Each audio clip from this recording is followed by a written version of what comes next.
और गिरीश यादव जी की हैसियत भारतीय जनता पार्टी में जो चक्के में ग्रीस लगाई जाती है उसके बराबर भी भाजपा में उनका सम्मान नहीं है। इसलिए इनको खुद जानकारी नहीं, ये लोग सत्ता जाती हुई दिखाई दे रही तो मानसिक रूप से विक्षिप्त हो गए हैं, इसलिए अनाप शनाप बात कर रहे हैं। रही बात बजट की, तो बजट में किसानों के लिए सीधी आमदनी बढ़ाने का सरकार ने कोई भी फैसला नहीं लिया है। कानून की कोई गारंटी है, एमएसपी की कोई गारंटी सरकार ने नए बजट में दिया, या जो भी योजनाएं थी उनका नाम बदल करके कोई भी नया पैकेट देने का काम सरकार ने नहीं किया है। महंगाई जिस तरीके से रसोई गैस, पेट्रोल और डीजल, क्या इनके टैक्स में कोई कटौती सरकार ने किया?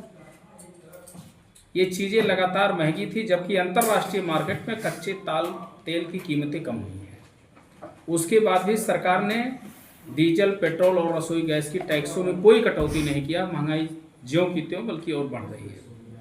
केंद्र सरकार ने लाइफ स्टाइल जो खर्चे हैं उसमें फाइनेंस बिल में सीधे महंगाई कम करने का कोई उपाय नहीं किया है, जो आम जनता को राहत देने वाली चीज़ थी। राशन, दूध, रोजमर्रा की चीज़ें, इनमें सरकार ने कोई भी राहत की घोषणा नहीं की।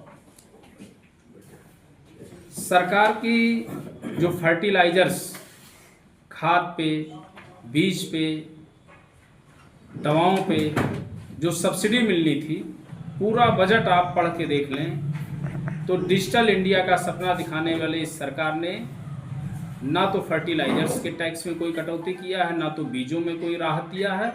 उल्टे खाद की बोरी से चोरी करने का काम इस सरकार ने किया है।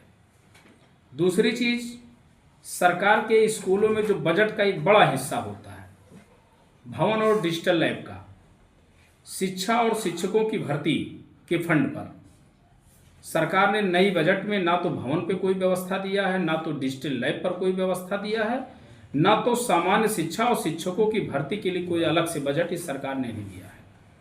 प्राइवेट स्कूलों में सरकार बार बार ये बात करती है कि उसके लिए हम कोई बिल लाएंगे, इनकी फीसों पर नियंत्रण करने का बिल लाएंगे, नियम बनाएंगे, इस चीज़ को बार बार सरकार कहती है।